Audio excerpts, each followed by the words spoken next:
Hello and welcome to Devil's Advocate. On two separate occasions last year, my guest was judged to be the best performing minister in the UPA government.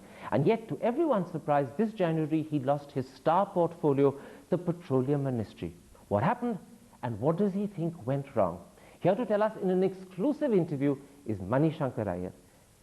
Mr. Aiyar, last year, both the Hindustan Times and India Today judged you to be the best performing minister in the UPA government, and yet this January, to everyone's surprise, you lost the portfolio. Were you taken aback? Well, first I disagree with you that that was the biggest portfolio, because the portfolio I've retained and I'm still in the cabinet, so it's not really an obituary on my being a cabinet minister, is Panchayati Raj, through which I think we can effect the single biggest revolution that rural India is in need of. But were you surprised by being stripped of portfolio? Well, I will have to confess that I was taken aback, but I must also emphasize that at the time it was given to me, I was told very, very clearly, categorically, that this is a temporary assignment and that I should see Shri Ahmed Patel before I went to take charge. I did go to see Ahmed, but he wasn't there, which is not surprising. So I fetched up in my office and the media was there, and I told them this is a temporary charge. And it came out next day. Then the cabinet secretariat rang me to say the constitution has no provision for a temporary minister. So would I please cease and desist saying that. What I had thought at that time was that this would be perhaps for 20 days. When nothing happened for 20 months, I thought perhaps people had forgotten that this was a temporary. Which is why I asked the question, when the Prime Minister stripped you of the Petroleum Ministry, did he give you any explanation? No, he rang me to say that he thought I'd done a very good job. In fact, so he was taking the ministry away? He said he thought I'd done a very good job. And so I'm taking the ministry away? No, that's not how he put it. He said he thought I'd done a very good job, that he was still trying to see if I could be retained, but it did not appear possible. And the Congress president, with whom I had a word on this, emphasized that since it had been a temporary charge and the first major reshuffle of the cabinet took place only 20 months later, it was inevitable that as and when the reshuffle took place, I would lose that particular portfolio. But I am the only cabinet minister, as far as I know, who still continues to have a double portfolio. Quite right, but let's stick to petroleum for a while. What you're saying suggests that even when the Prime Minister rang you, he left you with some small measure of hope that you might be able to retain the portfolio, although he thought it was unlikely. So in fact, he never gave you a definitive answer that you were going to lose it until you discovered you lost it. Oh, I don't think ministers have any right to definitive answers.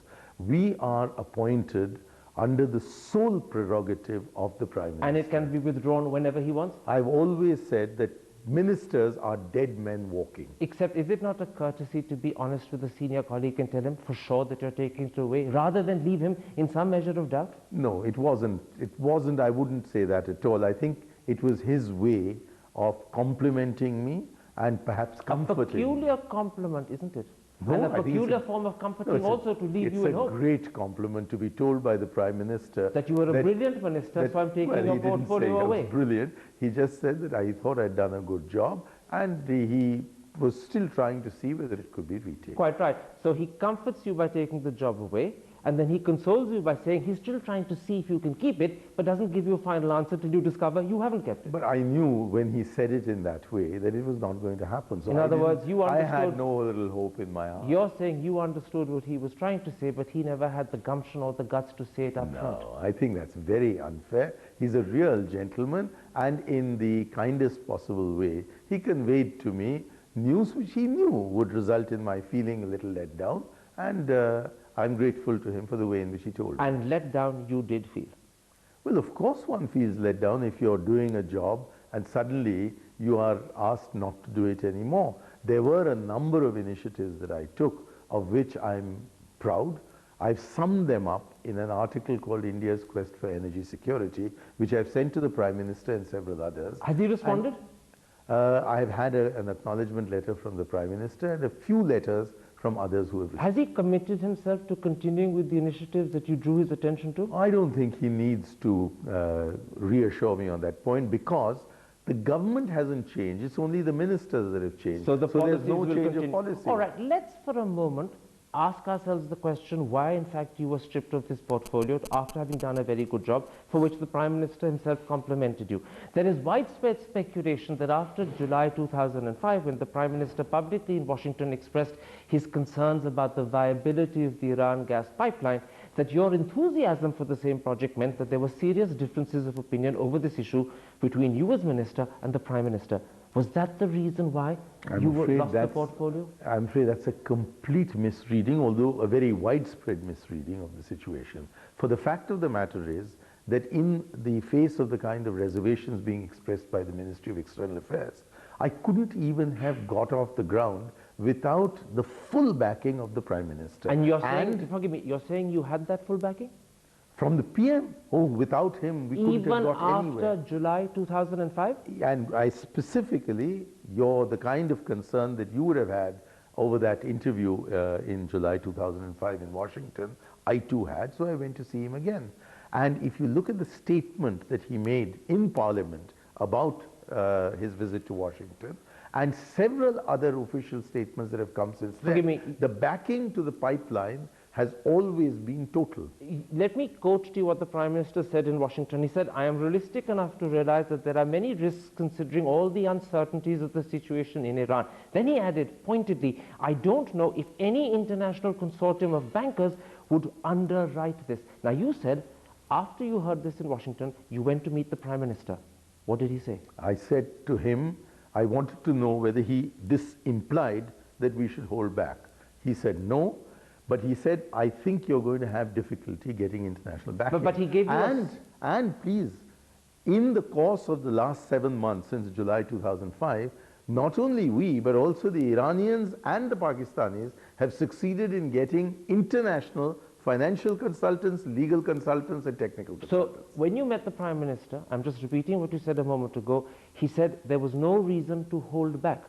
None, except that he gave you, in other words, a mandate to carry on with the oil pipeline full speed. It's not an oil pipeline, gas pipeline, it's a gas pipeline. Full speed. Full speed. And that is why never before in the history of India-Pakistan relations have there been as many contacts between India and Pakistan on an issue as there have been on gas since July 2005. Maybe. Given then that the Prime Minister, despite his reservations in July 2005, gave you a mandate to continue with the gas pipeline full speed, I put to you the second concern. The press believe that in fact it was pressure from the United States, who have serious reservations of their own about this gas pipeline, that forced the Prime Minister to drop you as Petroleum Minister. Do you accept that? I think, I mean, it's lovely to imagine that one is part of this kind of the victim of a conspiracy like this. But the reason why I don't believe any of this is that after I ceased being Minister of Petroleum, the Pakistan Petroleum Minister has been in India, and he had a 20-minute meeting with the Prime Minister. And although I'm not at liberty to give you the exact details of what the Prime Minister said to him, more generally speaking, I can confirm, and in public and on camera, that he told the Pakistani side that we remain fully committed to this project because we need the gas from Iran. Let's come to the steps that have been taken about this gas pipeline after you demitted office a little later. Let's stick for a moment to this question of American pressure. Sure. Did the American ambassador David Mulford ever meet you to express his concerns and reservations with this gas pipeline? Once, twice. Let me give you both the dates. The first time was we had fixed a meeting between ourselves in January, which couldn't take place, January 2005, and we fixed it for the 10th of February, with me not knowing that history had designated the previous day, the 9th of February, as the day on which the cabinet would clear my entering into a dialogue with Pakistan and Iran. So it just so happened that in full bloom on that morning, David Mulford came to see me. And I said to him a sentence with which I have remained ever since, that we are sensitive to your concerns, but we trust you are aware of our requirements. And the second time I met him, he explained what these concerns were, and I reiterated what our requirements were. I have met the US Secretary of Energy. He did not raise this issue. But David Mulford, as ambassador in Delhi, on 2 occasions, as you say, came to meet you to express his country's reservations about the Iran gas pipeline. No. On both these occasions, his main purpose of meeting me was to explore the prospects for an intensified government-to-government Indo-US energy No dialogue. effort was made on behalf of the American ambassador to express reservations about the gas pipeline. None to dissuade me. What he told me was, and I completely agree with him, that there is an ILSA statute on their law books and that this is a piece of legislation that has never been resorted In other to. words, he was pointing out to you certain concerns and problems that could arise, but he wasn't, as you put it, dissuading you. No. There's a very thin dividing line between the two. There was no pressure, no attempt to cajole, no attempt to tempt me, no attempt to dissuade me from going ahead. None. All right, let's come to the steps that have been taken since you demitted the portfolio of petroleum just about a month ago. Yes. On the 23rd of January, speaking to Business Line in Hyderabad, you said that the next big decision regarding the gas pipeline would be taken by the cabinet in February when it would decide whether to enter tripartite talks. Yes. February is virtually over. Yes. Has the cabinet taken that decision? There have been two problems that have arisen with regard to February. One, the Iranian minister who was supposed to have come to India at about the time I went to Hyderabad did not come then and has not scheduled a visit here yet. The Pakistan minister has arrived in India only after I demitted office last week. Excuses to me, nothing No, wrong. wait a minute, they're not that. Because when the Pakistan minister met the Indian Prime Minister, for the first time at the level of the Prime Minister, good at the trilateral... No, wait a minute. You're giving me details that confuse the essential point that I'm raising. My point is simple. Yes. You identified in January that the next big decision was to be taken by cabinet in February, a decision to initiate tripartite talks. That decision could have been taken on its own without any need to defer or consult with the gentleman. Sorry, I am the one, not my successor, I am the one who said, until we have the wrap-up of the official technical level talks with the two ministers concerned, I was not prepared to send a note for cabinet, Except that which is you essential weren't for the their minister decision. who was in a position to send that note. You'd lost your office on the 29th of January. I'm talking about a decision that should have been taken in February. Yeah, but did your successor put up a note for this decision? I would have been very sad if my successor had done that, because the Iranian minister has not scheduled his visit here, and the Pakistan minister, please let me finish this. The Pakistan minister, when he came, it was in his presence that for the first time officially, the question of the trilateralization of the talks was taken up. Isn't this proof that the enthusiasm that you as minister had no longer continues with your successor? Isn't this proof that the government is suddenly no longer sticking to the schedule of progress that you as minister had outlined? No. I am the one, more than anyone else, who was responsible for not having a note for cabinet ready by the 29th of January. And when the Pakistan minister came here, his first encounter with his Indian counterpart was in my house. There was a handing over and taking over like a baton of a relay race. So you're telling me, as the man who lost the petroleum ministry, that the gas pipeline that you were so committed to, that you were so closely identified with, remains 100% on track? Absolutely. Despite American reservations? Totally. Despite anything that President Bush may say when he comes here on the 1st of March? Well, I can't, I am an Aiyar, but I'm not an astrologer. There's suddenly a possibility that President Bush could derail I have no idea what will happen when President Bush comes here, but today, at this moment when we are conducting the interview, the pipeline is 100% on track, and I expect, this is my personal expectation, it's not a prediction, that it will remain completely on track even thereafter. Why? Because without energy security, there's no poverty eradication. And without Iranian gas, there's no energy security. In that case, Mr. Shankar, let's take a break. Let's come back and ask whether there are other reasons why you lost the prized petroleum portfolio, and whether those reasons might not be a lot more troubling for you as an individual and as a politician. We'll be back in a moment's time. See you after the break.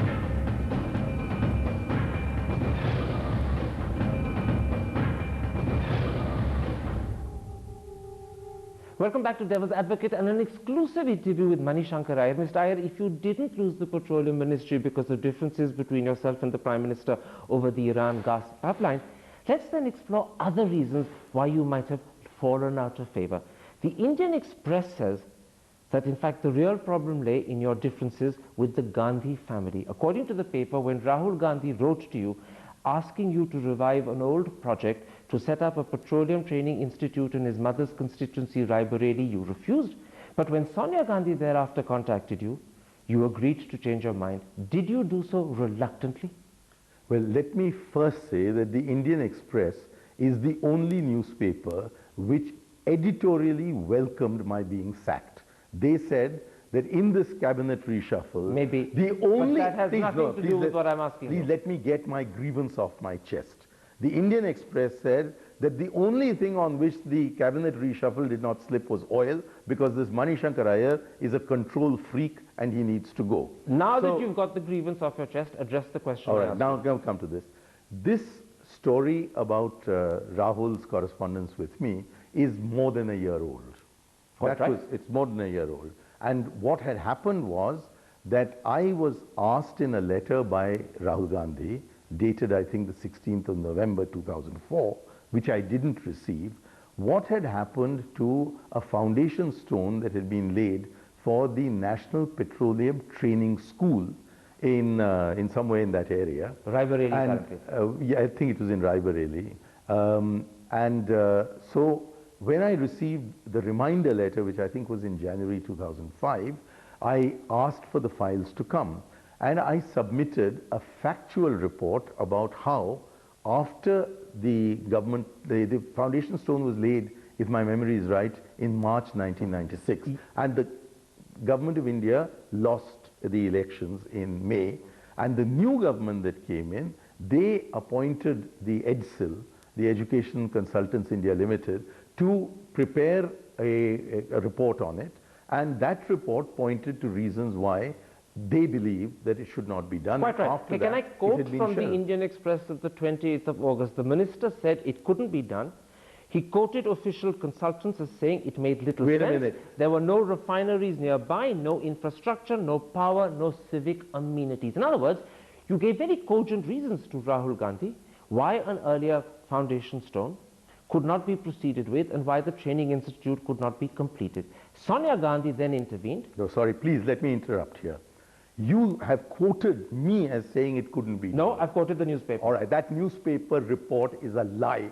I never said it couldn't be done. I was summing up. I was summing up what the report said. The report said it couldn't be done for these reasons. I did not endorse that report. All right. Sonia Gandhi. Sorry, this particular correspondent, Amitav Ranjan, and I'd like to say this on the camera, is an expert at stealing documents and then twisting its meaning in precisely the way in which he's misled you. Let's come back to the core of the story rather than allegations and insinuations about individual correspondence. Sonia Gandhi can have insinuations about me and I can't refute them. You replied fairly adequately just now. Sonia Gandhi wrote a letter to you. She didn't. She didn't. That's a lie. That is a complete lie. She never wrote a letter to me on this subject. So the letter printed in the Indian Express claiming that it was written in April by Sonia Gandhi, April of last year, is in fact a fraudulent letter? Oh, wait a minute. No, wait a minute. So she did write. She even wrote to say the following. Let me quote. She said, I have seen your reply to Rahul. You may like to ensure that the project is not taken elsewhere. Sounds almost like an order, by the way. The necessary clearances would, of course, have to be undertaken by your ministry. I shall be grateful if I am kept informed about the progress being made on this matter. Very clearly, the Congress president was indicating she wanted this project to be proceeded with. Let me correct myself. I did receive this letter. In my mind, I thought it was from Rahul. It's from her. Now, I've also had a conversation with her subsequent to this letter having been received. My point in summing up what the EDSIL had to say was to present a status report and then to have a further discussion on this matter. What happened at that further discussion? In the further discussion, I said, let me go and see on the spot what is happening. And then? For me, the main reason why it was a difficulty in having that national training school was that it was supposed to be producing technicians for an oil sector which was very busily engaged in downsizing its workforce. So in other words, you didn't need those technicians? No. So therefore, the question arose, if we do train them, where do they get employed? Now, between 1996, when that report came, and 2005, a decade, there were three major changes which I want to bring to your attention. Very quickly, because we mustn't spend all our time in detail. The core I'm pointing out to you is an issue you're not addressing. The core is, did you lose your petroleum portfolio because you defied the Gandhi? I've gone far beyond the National Training School. But I have pressure from Sonia. No. I've just quoted a letter where she's asked you to change your mind. I have not asked for a National Petroleum Training School. I have raised it to the Rajiv Gandhi Institute of Petroleum Technology for three reasons, which I hope you'll have the time to allow me to say. Very quickly. All right. Well, first, that we need to integrate training of technicians with the training of engineers. Second, that there's a huge demand for these technicians now in countries like Canada. Thirdly. And third, because of the new exploration licensing policy, we have got a large number of private players in the exploration sector and in other sectors who were not there in 1996. Now that you've got that off your chest, come back to my essential question. In the process of agreeing to this, under pressure from Sonia, did you end up losing the essential relationship with the Gandhi family, which was your passport to politics? In other words, have you paid for your reluctance with your job? Total nonsense.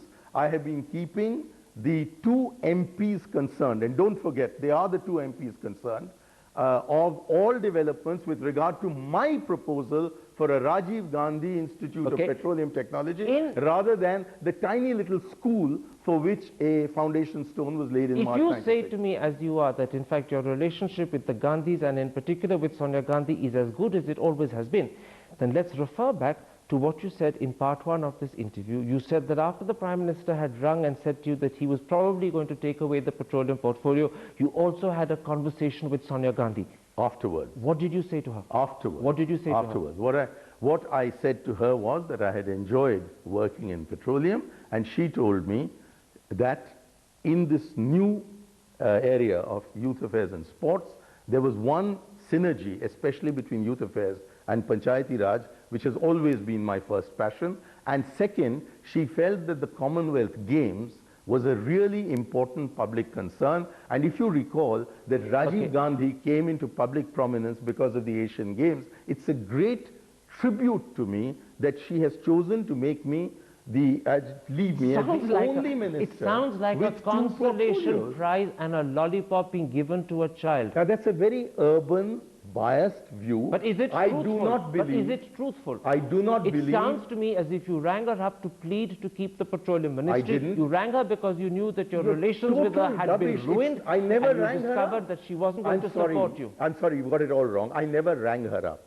I went to meet her after not only the new minister had been sworn in, but after I had escorted the new minister to my office, and I believe I'm the only minister who did it. I saw her subsequent to this, and when I saw her subsequent to this, the explanation as to why youth affairs and sports, in which I had not shown any great interest earlier, was mentioned, and she did say that I knew nothing about petroleum when I took that portfolio, and I'd done a good job of it. So she believed that even if I knew nothing about youth and sports affairs, she thought that I'd do a good job of this.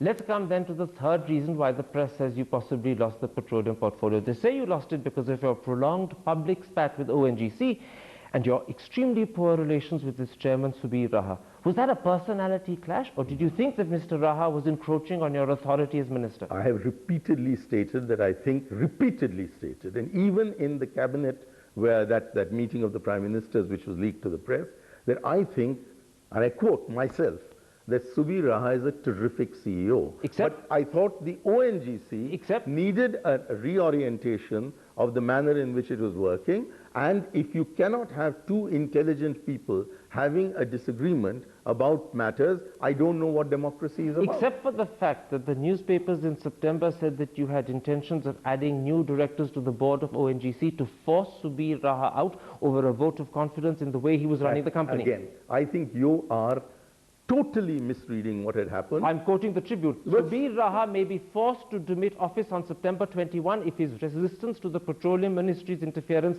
turns into a plebiscite. A joint secretary representing 74% government shareholding may vote for Mr. Raha's resignation. The Tribune newspaper. And I don't know why you give so much importance to the Tribune newspaper. Then and now, that remains a completely lie. A complete lie. There was no intention whatsoever to vote against him or to vote him out. I don't need to vote against him or vote him out in order to get the ONGC to do the sort of things I wanted. Did you threaten to strip ONGC of its Navratna status? Never. Subir Raha has been telling journalists that you did. No, I didn't. What I said was that any Navaratna status requires an MOU. That MOU was signed in December 2005. In other words, you were saying that if it wasn't re-signed again, there was a possibility. No, what I was saying was a Navaratna company is obliged to have an MOU. And that Mr. Raha accepted in December 2005. Except for the fact that publicly in the press you had to deny that you were threatening to strip it of the Navaratna status.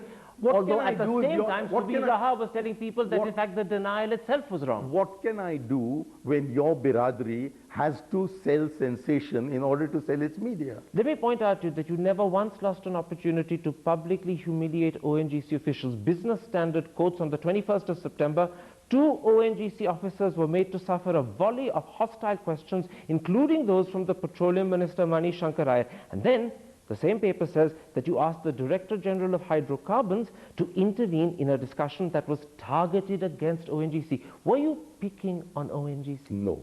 There was a serious, very important point that we cannot get an open acreage licensing policy without a national data repository.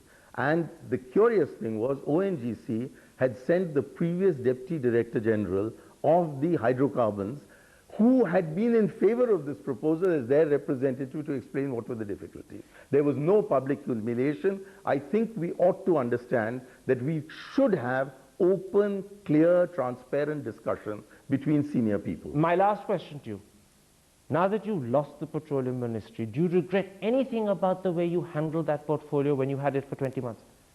I'd be so arrogant and vain if I were to say no.